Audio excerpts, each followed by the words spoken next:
My name is Femi Omotayo, and I like to cause trouble. Apparently. So we've come to the close of the year, and I know that many of us are taking a retrospective look at the year as it is coming to an end, and we are asking ourselves, what has 2024 been like? Has it been a good year? Has it been a good year? Awesome.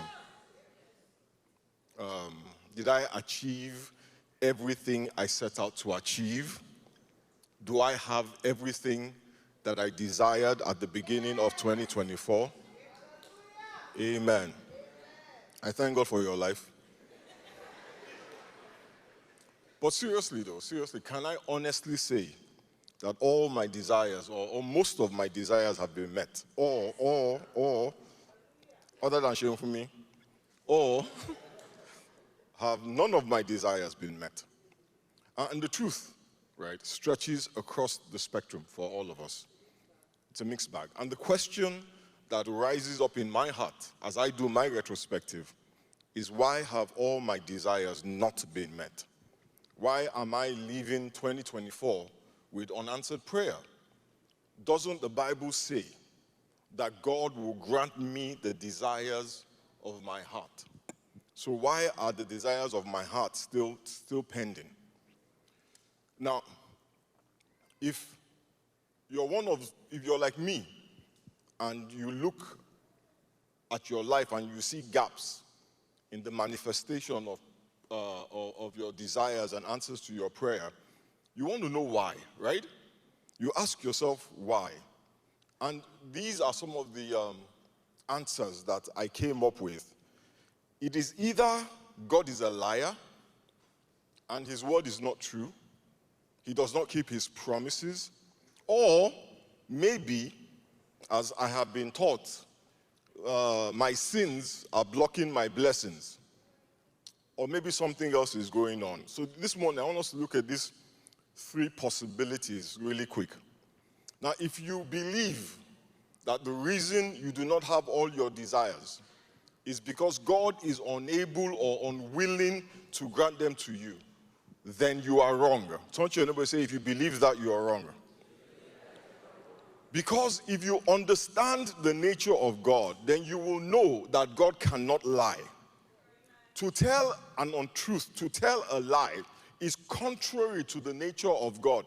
The Bible says in the book of Numbers, chapter 23, verse 19, God is not a man, so he does not lie. He is not human, so he does not change his mind. Has he ever spoken and failed to act? Has he ever promised and not carried it through?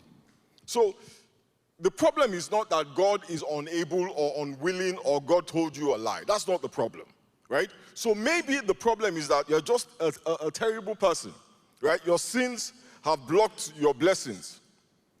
Again, that's problematic because the Bible says in Romans chapter 3, verse 20, God doesn't accept people simply because they obey the law. No, indeed, all the Lord does is point out our sin. The NIV says it in a way that most of us may be familiar with. It says, therefore, no one will be declared righteous in God's sight by the works of the law. Rather, through the law, we become conscious of our sin. God is not granting you any desires.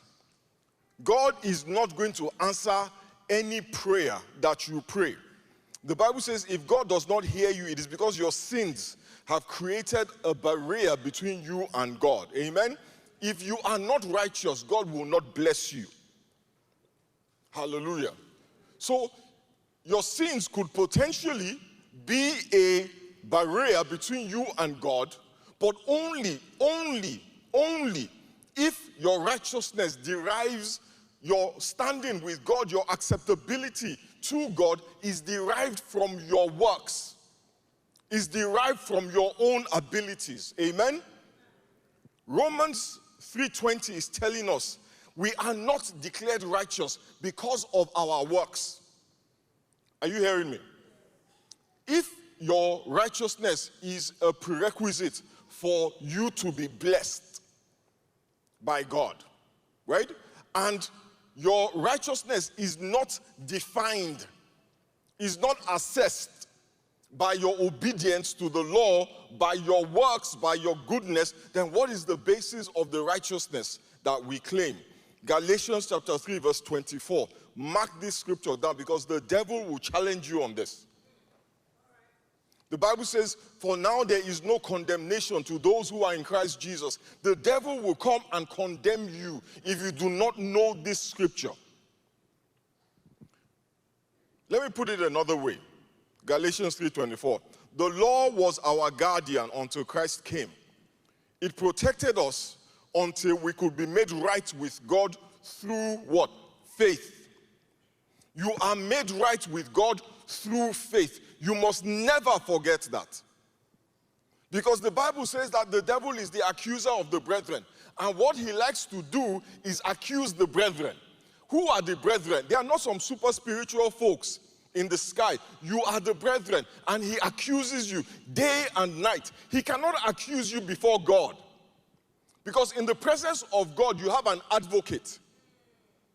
So when the devil comes and accuses you, your advocate rises up and said, it is not true. I have paid. I have washed him. I have cleansed him. But he can accuse you to you.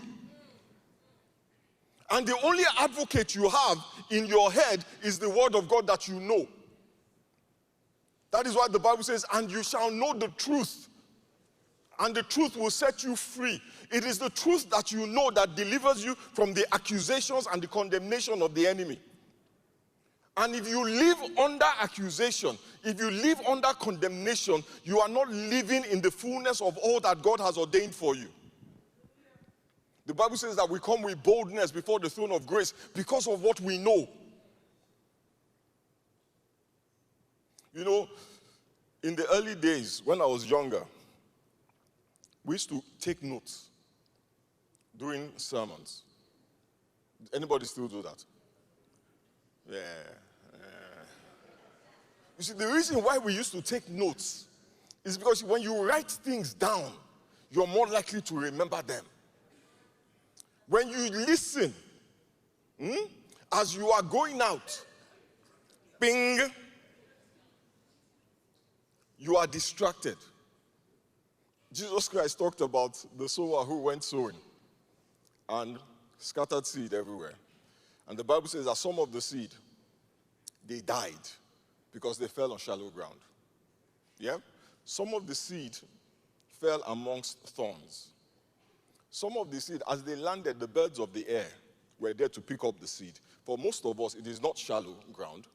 It is not thorns. It is the birds of the air. And when the Bible talks about the birds of the air, it's talking about distractions and forgetting. Amen? So, put this where you want to put it. Write it where you need, where you can remember. Oh, that reminds me, your apps, your phones have apps, reminder apps. Put this in your reminder app. You have notes. Do you read your notes on your phone? Fantastic. We are made right with God. Through what? Faith. If you are right with God, it is because you have faith in Christ Jesus. Amen? How many people here have faith in Christ Jesus? How many people here believe that Jesus died for them and that he paid for their sins? Then I want to say to you without any fear of contradiction, if you believe that Jesus died for you, then it is not your sins that are blocking your blessings. Let me back up a little bit. You know that scripture that I quoted at the beginning? God will grant you the desires of your heart. How many people know that scripture? It's actually a very incomplete quotation. And the incompleteness of it is problematic. Psalm 37 verse 4. So let's look at the actual scripture. I'm waiting for the New International Version. It says, take delight in the Lord, and he will give you what? Take delight in the Lord, And as a consequence of your delighting in the Lord will do what? He will give you. There is a condition. The condition is not sin. The condition is that you delight yourself. Take delight in the Lord, and he will give you the desires of your heart. So maybe that is a challenge. Maybe that is a problem. Have we considered, when we're doing our retrospective, that have I delighted in the Lord? Have I taken delight in the Lord? And let's quickly, what does it mean to delight yourself in the Lord? Because I don't want to assume that everybody here knows what it means. I'm sure if I ask us to say what does it mean, somebody will say, oh, just go around and just be happy in Jesus. Are you a happy Christian? Thank God for your life. Some of us are very sad Christians. But I am grateful because I'm one of the sadder Christians that the basis, delight yourself in the Lord, does not quite mean be happy. The word translated as delight is a Hebrew word, and it's pronounced onag. And do you know what onag means? To be soft, to be pliable, to be malleable. To be pliable is a word many of us don't use these days. But it simply means to be bendable. It means to be shapeable, to be moldable. So when the Bible says take delight in the Lord, it means be bendable,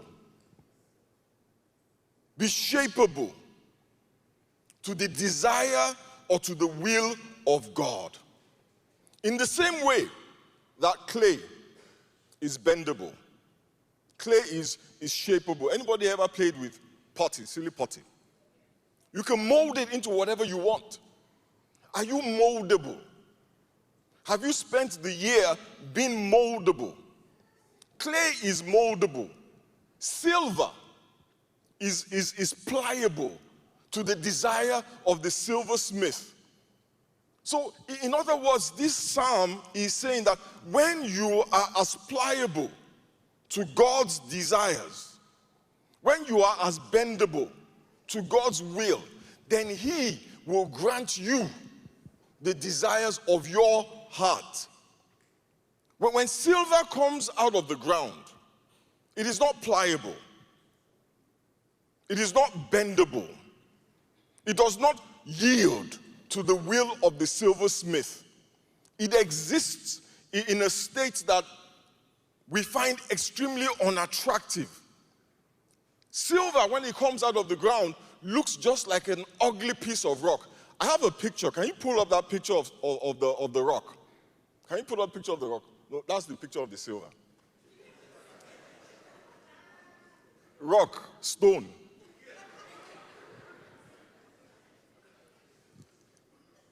Okay, so you can see. You are trying to find the picture of the rock. You all know what the rock looks like. Okay. When silver comes out of the ground, it looks like a piece of rock. Yeah? It is just ugly. It is something that many of us, if we saw it, all of us, I think, we'll throw it away. We'll discard it. Yeah? Only a trained person, a trained eye, can see the value in that piece of rock. There's a silversmith will look at that piece of rock, and what he sees is not the piece of rock. He sees the silver. He sees the jewelry that can come out of that piece of rock. They already showed you the picture of the jewelry. Between when silver comes out of the rock and it becomes, man, you guys, you fall my hand.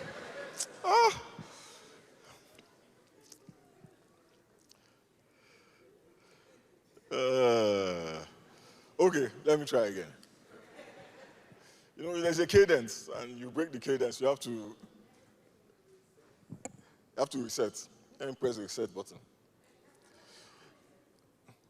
Between when silver ore comes out of the ground, looking ugly and useless, and then it's looking like jewelry, yeah?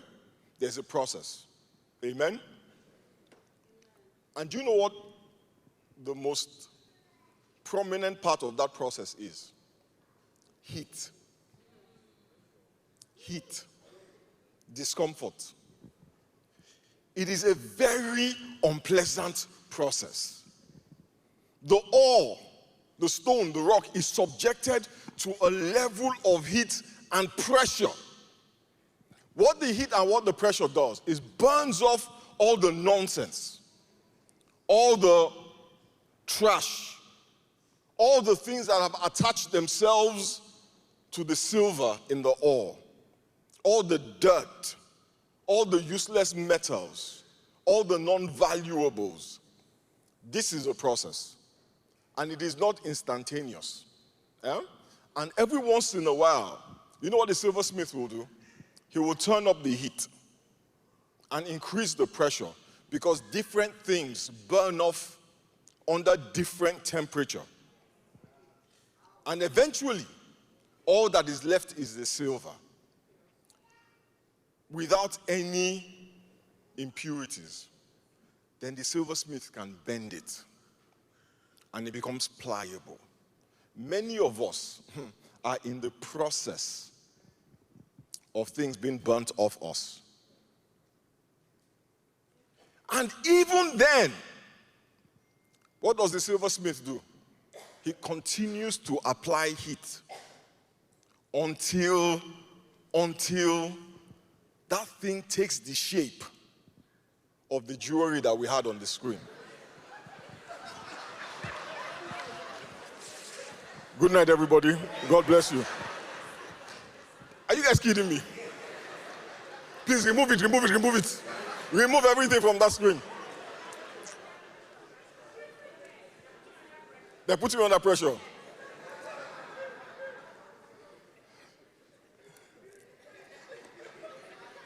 Please, can you on the light? I want to see who's in that bar.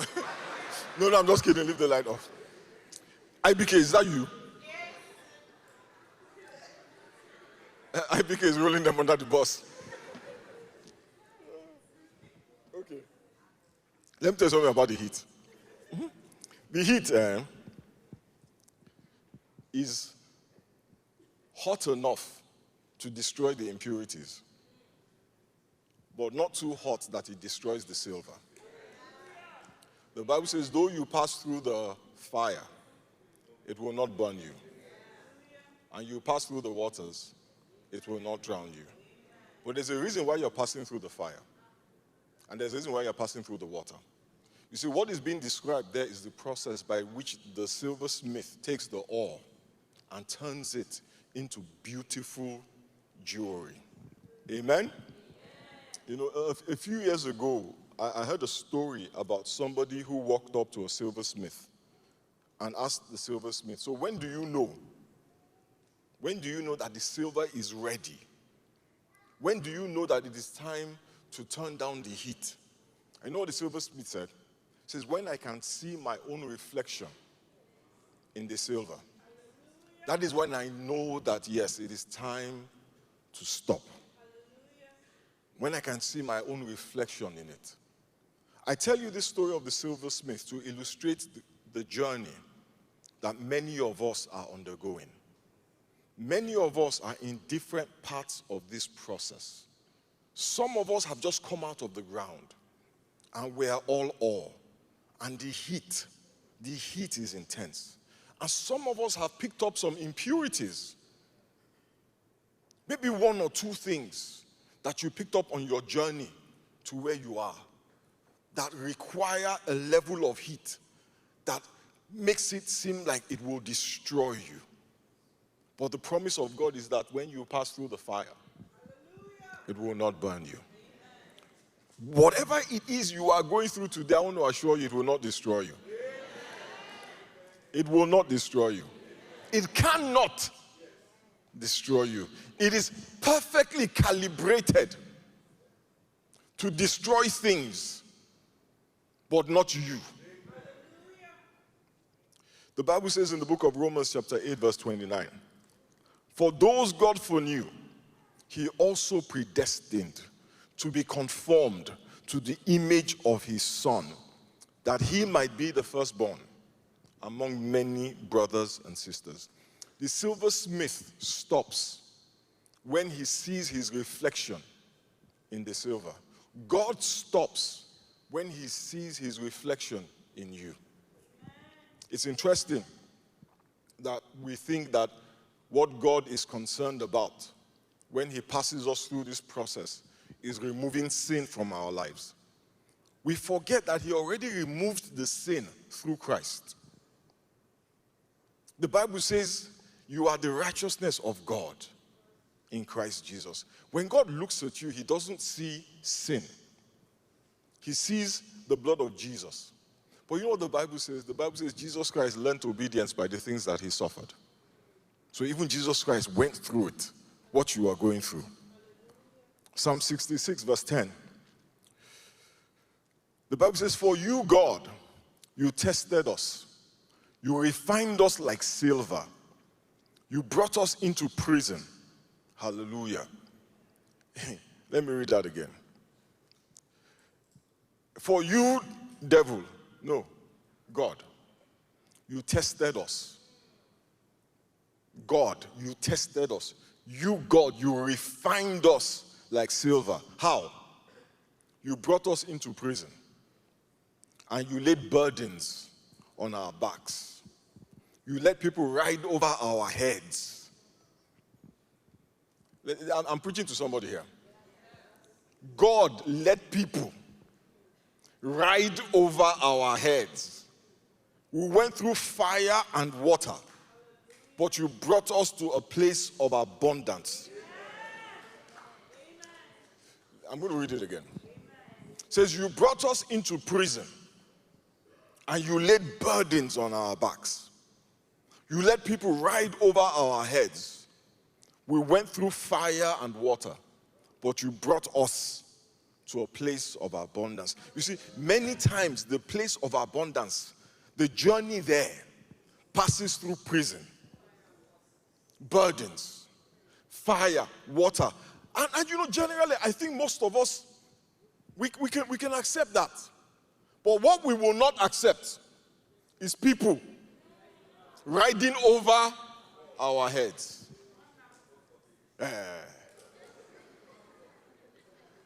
You cannot forbid what God has ordained. Sometimes we are binding God, we don't know. And you cannot bind God. That's why you're binding and loosing. Sometimes it does not work.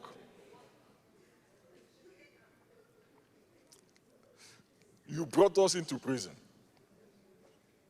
And you laid burdens on our backs. You let people ride over our heads. God, why? Why would you let that idiot talk to me like that? Why would you let that non-entity treat me like this? Man, I've suffered in this life. Me.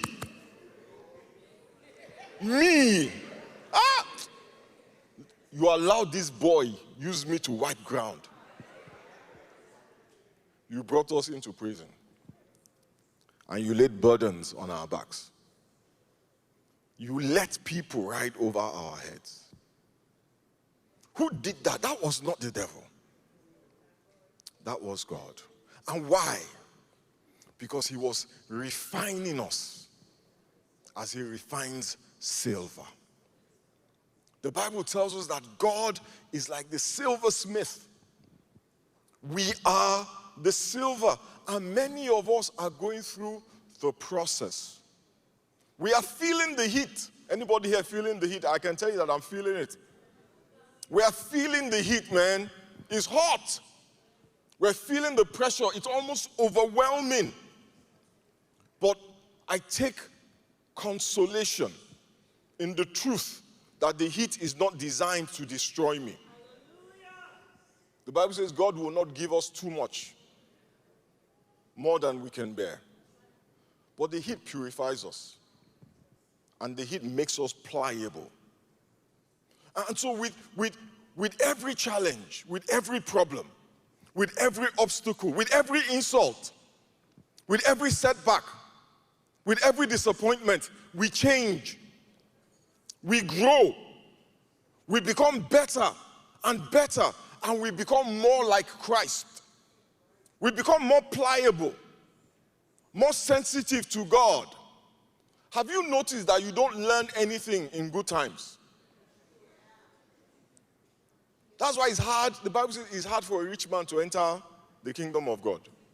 Because you see, there's something about wealth and success that validates you. If you're doing well, nobody can talk to you. Your goodness is evidenced by your success. I remember a guy who used to treat his wife very badly.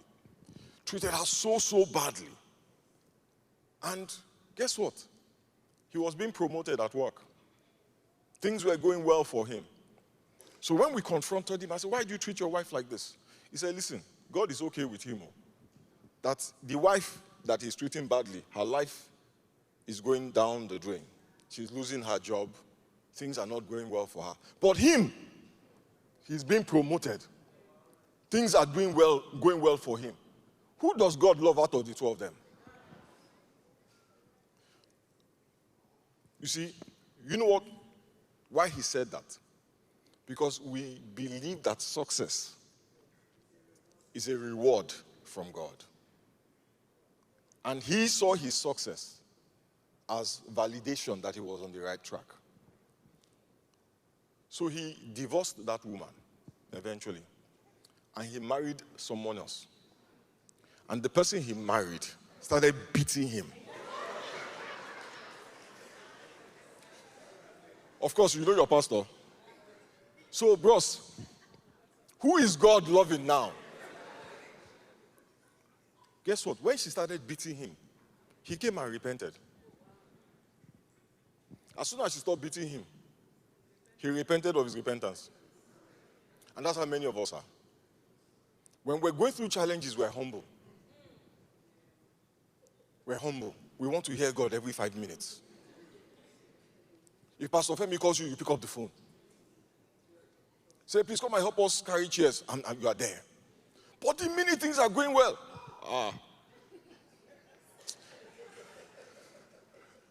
we don't hear anything again. If they say, greet you good morning, you say, are you talking to me? Our shoulders will now, this is how you'll be walking up and down.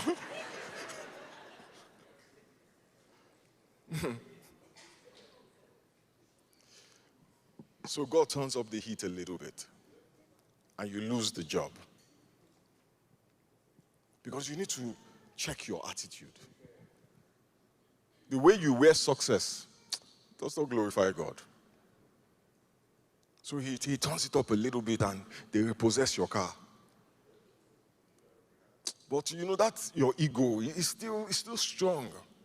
So he turns it up a little bit, and they foreclose on your house. Yeah. You know, let me tell you what the problem is. You know why God has to keep turning up the heat? One of the reasons why. We surround ourselves with what I call growth disruptors. You know what a growth disruptor is? Anybody in your life who is there to insulate you from the truth and to hide the truth about who you are so as not to hurt your feelings. You know, those people who won't tell you that you are the most selfish person on this planet, or the ones who won't tell you that you are lazy. They won't tell you that you are lazy. You're just lazy. Get up and do something.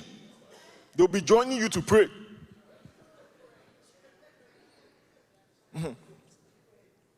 You know those people who allow you to make excuses, who don't allow you to confront the truth, that you are impatient. God, you are impatient, and you are greedy, and you are materialistic. You know those people who help you package your bad behavior. And guess what? We have these people in our lives now because we don't want any haters around us. We only want people to cheer us up. People to hail us. If everybody around you is hailing you, problem day. I pastor this church, right? And, I have a team of people around me. I think 10 to 15 years older than the oldest member of that team. No? How old is Aaron? Aaron is older than all of the other guys. Aaron says, I'm maybe like 8 years older than Aaron. 48. I'm 7 years. Aaron is the oldest. I'm 7 years older than him. Right? All the others, small boys. Small girls, small boys. 40, how old are you, 41? 42. Oh, what? I forgot, Pastor Biola is like 56. Okay, Pastor Biola is one of the older guys. Pastor Larry, Pastor Larry, we need to see his birth certificate. Because he's claiming he's 40, but he behaves like he's 65. But this is the point. Lola De, Tosin, Tiwa, all of these folks, they're much younger than I am. But every once in a while they tell you that, bros, you are impatient. Calm down. Calm down. You're too impatient. My wife will tell me, you're too sensitive. You have to have people around you who can tell you the truth. If you are surrounded by people who always agree with you, you post a picture. Some of you need to fire your makeup artist. No, seriously. Moi what? That one is not a moi. Seriously, some of you need to fire your makeup artist. There's some things that you people wear you should not be wearing. I see some pictures and I just keep it moving. Because if I want to be honest, I'm going to tell that person, please take down that picture. Just take it out. Or better still, put it in black and white. If any of these, my guys, post picture, I posted one picture one day. Pastor Larry called me and said, Pastor Femi, please. I said, but it's nice. He said, no, please. Respect yourself. Listen, they will call you and they will tell you. But you see, you have to create an enabling environment for people to tell you the truth. Because it is for me to say, am I your mate? When did that one start? You are now telling me that my picture, it will burn you. When Tosin called me one day and said, Pastor Femi, try. This thing, it peppered me small. But I'm better for it. Amen? If nobody around you is telling you, you have problem. All your pictures, they are liking it.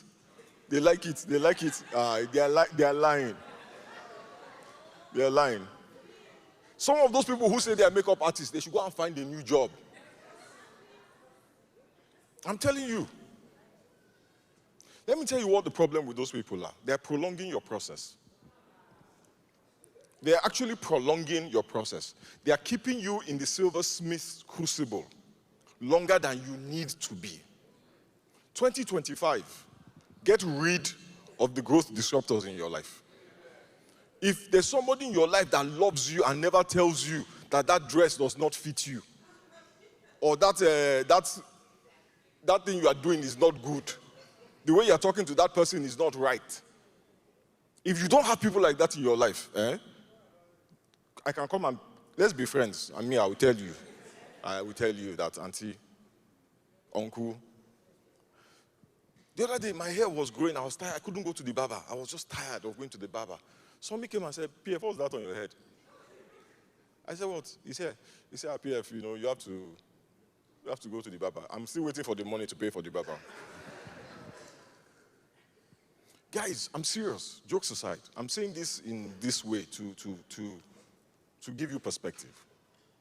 Growth disruptors, they are disrupting your growth. They disrupt the growth that God is trying to create.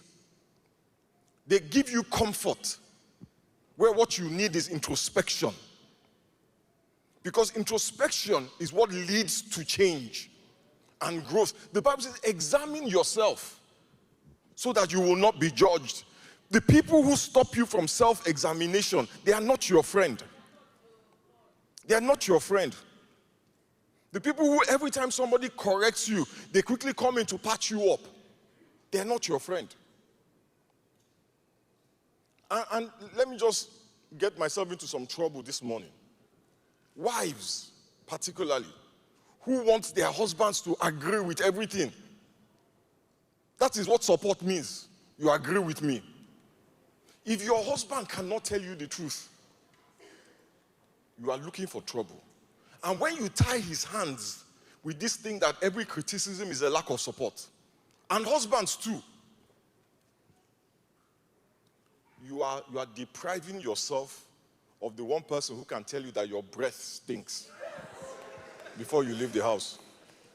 If your spouse cannot tell you, give you gum. Because you know there's some people like that. If their spouse gives them gum, they'll say, what are you trying to say? Your mouth is smelling. You've got fufu flavor.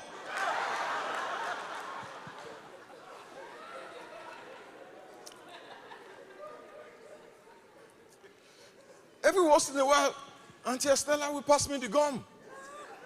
And you know what I say? Thank you. It hurts. It's a little embarrassing. It is. It's a little embarrassing. But guess what? You humble yourself and you take the gum. Lest you go and be talking to somebody and the person goes.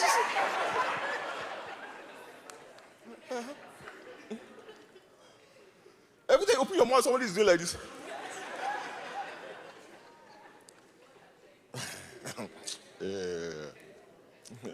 My time is up, but I need to tell you this one last story and then I'll preach my sermon. I was working with some of the guys from Protocol. Myself, it was Uzo. Myself and Uzo were coming out of my office, or coming to service. We're still at, where we here then? We're still in the old Spring Valley. And I had my Bible, and Uzo came by myself. I left my Bible in the office, So Uzo came, I said, Pierre, where's your Bible? I said, it's my office. So Uzo went back to the office to get my Bible, right?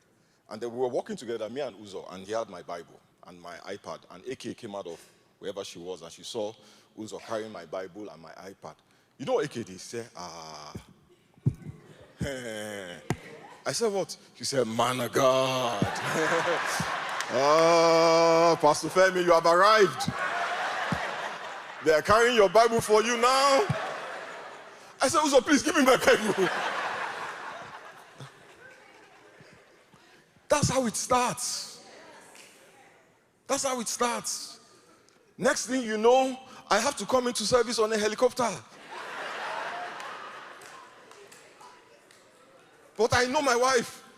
If I try it, ordinary is for someone to carry my Bible. That's why when the protocol guys are around and they want to take my iPad and I'm struggling with them, they think it's humility. I have learned to be humble. Hallelujah. 2025, your number one assignment, get rid of the growth disruptors in your life. Get rid of them. Get rid of your fan club. Yeah? Those ones that stand. No, you need some haters in your life. I'm telling you. Because, you see, when we carry out that introspection, when they leave us to feel the pain, and we carry out the introspection, we see things that we can change. Areas where we can be better. Many of us, we do that introspection, but what we're looking for is sin. And when we don't see sin, we're like, I'm okay. You're not okay. It is not about whether you are a thief or you are immoral. Those things have been dealt with in the eyes of God. Leave sin alone for a second. Sin is low-hanging fruit. Your character. Your character. When you look in the mirror, do you see Christ? Do you see kindness to strangers? You can be kind to your friend because they'll be kind back. Kindness to people who you don't know And people who you know who don't deserve kindness. When you look in the mirror, do you see a forgiving person? Some of us brag and say, me, I don't forgive. Some of us say, I've heard somebody say, I say, Pastor, I don't forgive. Whatever you do to me, you will pay. And they're very proud of it. Do you see long suffering? Do you give to people who cannot give you back? Do you give to people who cannot say thank you or who will not say thank you? The Bible says, examine yourself. The heat reveals the truth about you to you. God wants you to see what he already knows. Somebody said that we should learn the lesson of history so that we do not make the same mistakes in the future. Take the next few days. There are 2 or 3 more days before we enter the new year. And do some introspection. Do some introspection. Why did you lose your job? You'll be carrying laptop because they said you are remote. You go to party, you are carrying the work laptop with you. Even if they don't find out that day that is what you were doing. But there's just something about the universe. The Bible says if you are not faithful with someone else's own, who will give you yours? Think and repent. Not of sin, but of bad behavior. Because next year is another opportunity to receive the desires of your heart. The way you talk to people, the way you deal with people.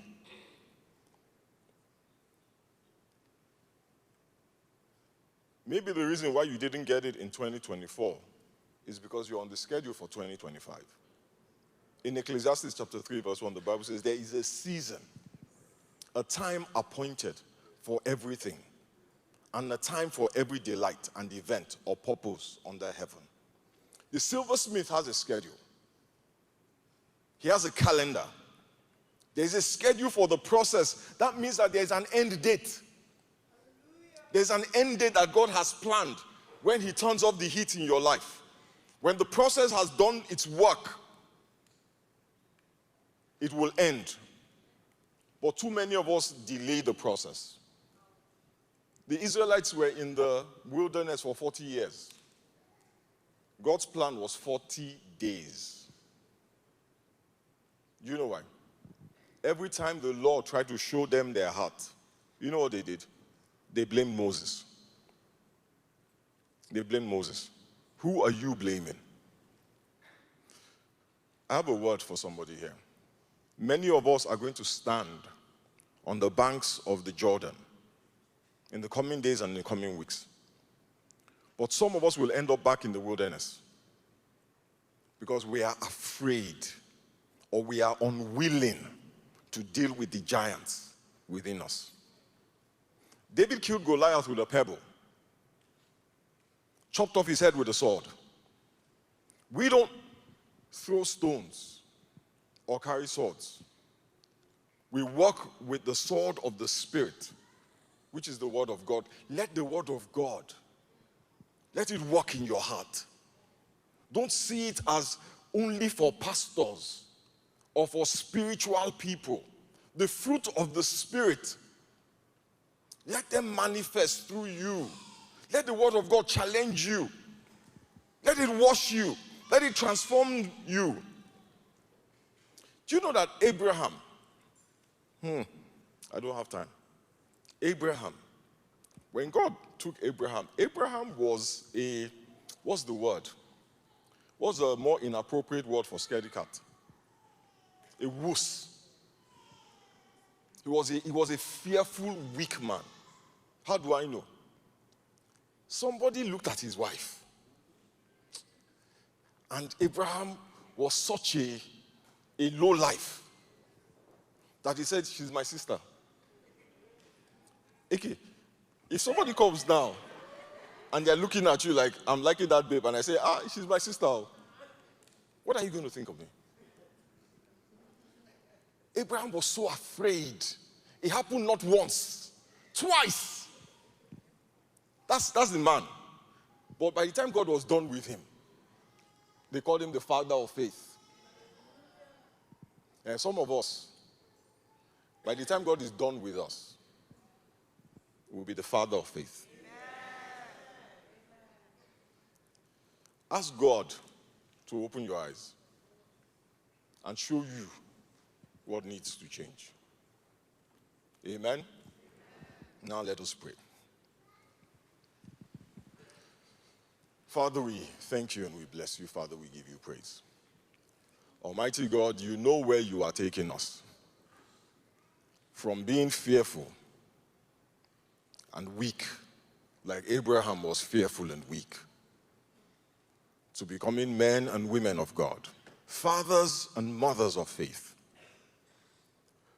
Father, I ask that you just help us. Open our eyes, O God, that we may see, Almighty God, what you are doing in our lives. That through us your name may be glorified. You know, there's nothing about us that is hidden from you. Father, when you test us, help us to see. Help us to see. In the mighty name of Jesus, we pray. You know, I said earlier that the focus is not sin. And the reason why the focus is not sin is because Jesus Christ has paid for our sins. But if Jesus has not paid for your sins, if God looks at you and does not see Christ, then you will pay for your sins. But Christ has paid for mine. And that is why this morning, if you cannot say that Christ has paid for your sins, then you need to connect with him. You need to accept his sacrifice, his gift. And the way that you do that is by praying and saying, Father, I accept that Jesus died for me. That is the first step in the journey of transformation. I accept that his blood was shed for me. I accept that his life was taken in atonement for my life. Thank you, Father. In Jesus' name we pray. Before I leave, our 6 a.m. prayer meetings, we took a break for the holidays. And the break was going to continue until just after the new year. But we're going to resume tomorrow. Yeah? I'll be leading the meeting starting tomorrow. And we're going to start praying about the new year. We spent time being merry. It's enough with the merriment. Some of us need to lose weight. No, seriously, we spent time being merry. Now it's time to have conversations with God about the new year. It's time to start talking to God about the new year. It's time to get a running start, get a head start on it. Yeah? The first couple of weeks, from the 5th, I think, Pastor Dam, is the 5th. Is it 5th or 6th? Is it 6th? 6th Monday. Okay, from the 6th, or is it the 5th? 6th. From the 6th of January, as a church, we're going to fast and pray and worship for 2 weeks. Right? But we start praying now. And we start fasting on the 6th. Yeah? And I know that many of us, we've been Christians for a long time. So we've been doing this every year for a minute. Yeah? So it has become routine. Ritual even. 2 weeks. Where I'm coming from, we used to do 120 days. But this year, let's not do it to just check a box. Yeah? Do it to spend time with God. If you have nothing to pray for, God has answered all your prayers. Yay. Then spend the time in worship and thanksgiving. Spend the time asking God, what is your plan for my life going forward? Amen? We're not fasting. Let me be clear. We're not fasting to impress God. We're not fasting to give God an offering of our days or a tithe of the year. We are fasting to position our minds to receive what the Holy Spirit is saying. We are tuning our antenna to God's frequency. We're praying, but we're also listening. Fasting is the part where you listen, where you are trying to discern what God is saying to you. But one thing that we're going to start praying about from tomorrow, what are you trying to do in my life? What is the point of all the challenges, of the delays, of the obstacles? What is going on? Speak to me, Lord. Amen. Praise the name of the Lord.